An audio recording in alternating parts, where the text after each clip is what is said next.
我先讲一下这个共同富裕这几个字，这个表面上字面上的含义。那么共同富裕它讲的是主要是结果了，但是它里面也暗示有一个过程，那最终还是要落在结果上的。但是人类社会其实从来都做不到共同富裕的，原因很简单，就是说不同的个体，每个人的体力、能力、生活选择会都不一样的，那每个人遇到的机会也都不一样。那么经过一段时间以后呢，不同的人他的经济收入会发生变化，会有差异。那是不可能说你挣钱一样和我挣钱一样，我们俩挣同样的钱，然后我们俩积蓄就一定要是一样，我们财富要是一样，那不可能啊，因为任何两个人的用钱方式也会不同。习惯于节省的人可能存钱多一点，那习惯于买时髦物品的人会存钱少一点，那开心就好啊。所以并不存在真正的结果上的共同富裕。那么社会科学里是不讲共同富裕这个词的，用的是社会公正。共同富裕其实是共产党的马克思主义的说法。那么社会公正指的是什么？它指的是一种制度，如果能给绝大部分的社会成员提供相同的受教育的机会，也提供个人努力发展的空间，然后弱势群体能得到必要的照顾和保护，那么这个社会基本上它的制度层面算是公正的。那么公正的社会里仍然存在着不同收入群体的，还有不同财富群体的这个差异，所以它仍然不可能是共同富裕。那么在共产党制度下有没有过社会公正？可以讲从来没有过，也永远不会有。为什么呢？首先中共的政策语言里从来不用社会公正这4个字的，原因就是说社会公正和共产党制度格格不入。在台湾我们可能不容易想象共产党这个制度它为什么就天天喊社会主义，它怎么就不要社会公正？那我告诉大家，共产党这个制度就是反社会公正的。我下面介绍一下，共产党夺取政权以后第一件事是干什么？他和土匪的山寨一样，先论功行赏，按照你这个官员的级别给予特权。那么得到赏识的人呢，不见得是能力强、文化程度高、受教育多，相反，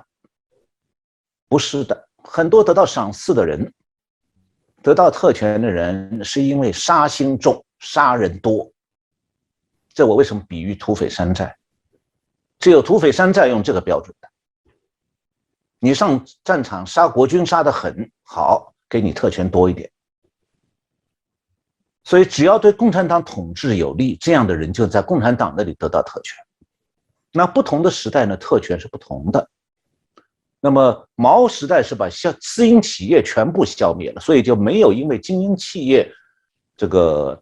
还有企业的大小有这个企业的有和没有，因此出现财产差别。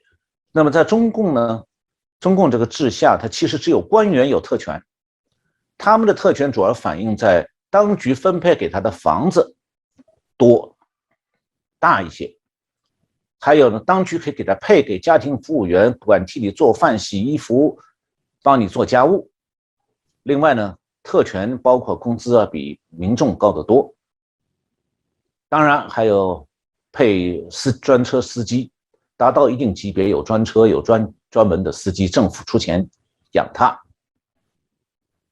再就是凭特权身份可以买到一些民众买不到的消费品。那么等到第2代，就官员的第2代，这个中共已经开始改革了，这个时候经济活动开始市场化，那么父辈的恩荫就会变成一种子女可以享用的特权。那么这些特权会给2代带来就业、进大学，在社会上混的种种好处，自然也带来财富。那我前一次节目里讲到过，说共产党国家转型出现3种模式：中欧模式、俄国模式和中国模式。那么怎么评价它好坏？哪一种好，哪种坏？那么我个人提出一种看法，就是用3个标准：第一个是透明，第2个是参与，第3个是公正。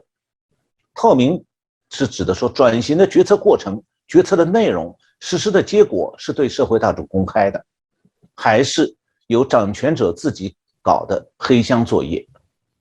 这第一个标准。第二个标准就是谁能够参与这场转型，是以小撮权贵还是社会大众？那么中共一向宣传讲说，在社会主义国家，这个人民是国家的主人，国有企业是全民所有制的企业。那么改变社会主义制度的时候，你好像共产党没有理由不让人民这个所谓的国家的主人，还有全民所有制企业的所有者们一起参加讨论吧？中共不许他们参加，只许黑箱作业，当官的关起门来偷偷的分，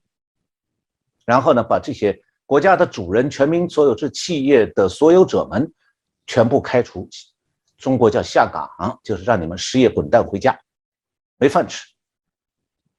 这是中共的做法。那么第三条标准就是这个转型的结果是不是公正？那么如果用这三条标准来比较这个中欧模式、俄国模式和中国模式呢？中欧模式显然是比中国模式要好很多。那中欧国家转型的过程比较透明的，然后社会各阶层能够充分参与转型的过程，然后转型的这个结果呢，也比较符合社会公正的要求。那么在中国经济转型，我刚才提到，决策完全是黑箱作业，公众不但不能参与，还必须要为腐败的精英买单。就为了让他们暴富，你必须失业，你必须饿肚子，你必须上吊自杀。那么比较中国模式和俄国模式呢？俄国的经济转型政策基本上是透明的，那民众也有机会表达自己的意见，而中国的民众基本上蒙在鼓里头，更加谈不上参与。虽然两个国家都出现了红色精英的腐败，但是俄国经济转型它的结果比中国更加符合社会公正的要求。那么接下来大家会想过说，那共产党制度下是不是有过共同富裕啊？我想说，从来没有过，也永远不会有。那原因有三个。第一个就是共产党是把别人的财产、土地、房产继续经营共产的时候，那个时候不是共同富裕那叫化私为共。我强调化私为共，这个共是共产党的共，不是化私为公是把别人的私产变成共产党的财产，所以这是他的社会主义的实质。那么第二就是共产党实行他的社会主义制度的时候，前提是用公共资源来维持官员的特权，那民众是既贫穷又受到中共的管束，他就根本没办法富裕，所以更不可能像官员那样获得特权。所以特权呢，就它本质来讲，本来就少数人才享受的待遇。所以现在的中共在官场上到此时此刻还有一句话，大陆人都很懂的，叫做你享受什么级别的待遇，这个意思就是特权待遇而且这个待遇叫享受某某级别的待遇，那就是恩赏的。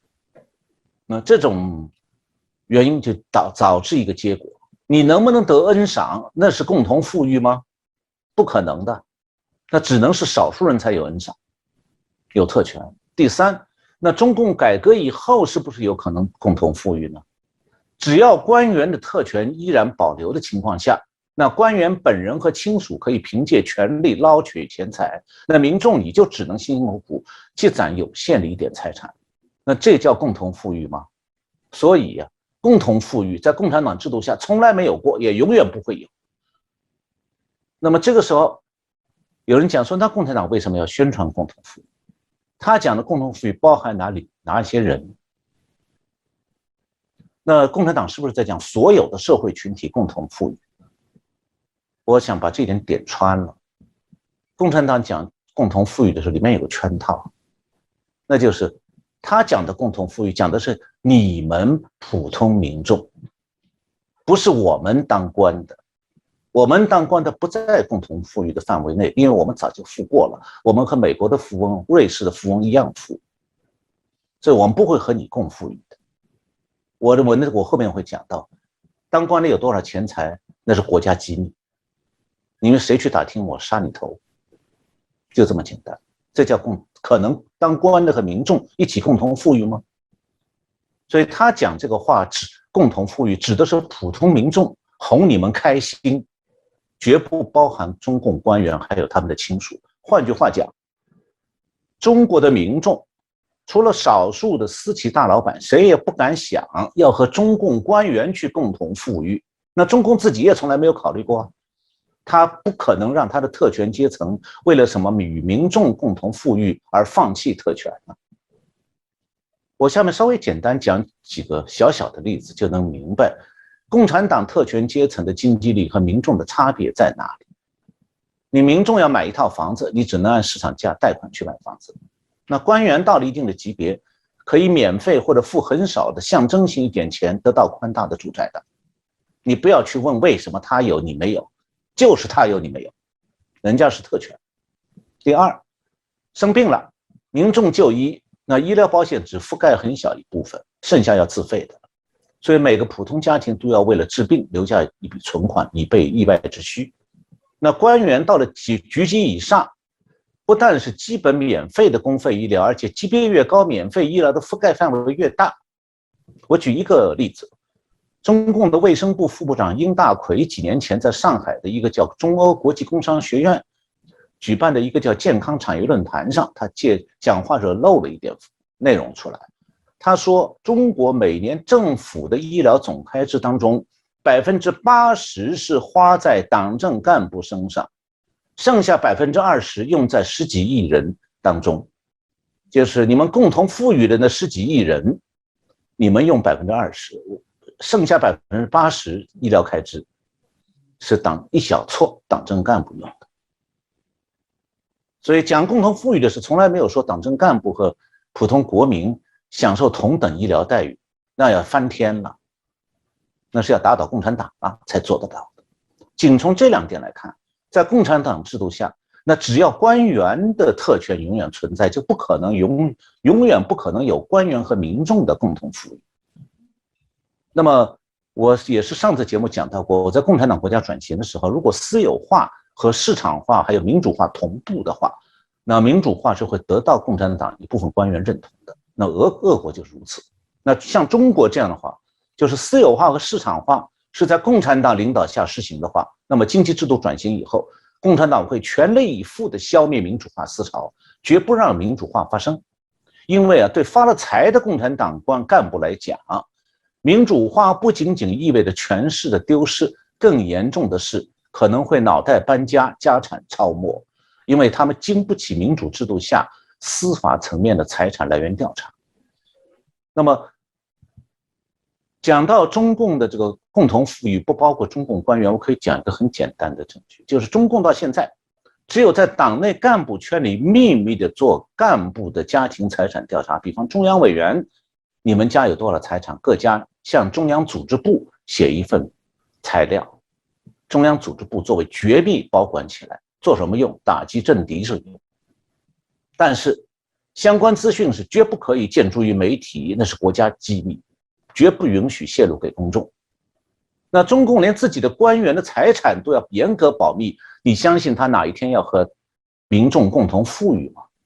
所以讲到这里，大家可以了解，中国讲的共同富裕是对所谓你们老百姓讲的，这个讲法本身就是一种宣传口号，但它是可能针对新兴的有钱群体，因为私企老板、明星这些人是变得有钱了，他们也是普通老百姓。那么中共要是想剥削他们，就是剥夺他们一部分财产，就像中共过去对付其他老百姓群体一样，没有什么难的。那主持人刚才问说，这样做法会不会带来一场新的阶级斗争？那我觉得不会。那我用马克思主义它原本的字面上的观点来分析的话，阶级斗争对象是资产阶级。那么今天在中共，在中国，资产阶级在哪里呀？资产阶级在中共党内呀，在政治局、在中央委员会、在政治局常委里头，还有他们的亲属。那共产党可能会发动一场这个打击自己的运动，把没有钱的老百姓动员起来，把他们政治局常委们、政治局委员们中央委员们一个个吊在树上吗？所以不会有这样的阶级斗争的。真正的阶级斗争，马克思主义讲的阶级斗争，中共是不会做的，因为他自己现在是资本家。但是呢，中共用共同富裕做口号，会煽动不少相信共产党价值观的民众，利用他们对有钱人的阶级敌视，支持中共打击私企老板和明星。这一点他正在做，而且已经取得某种他想要的社会效果。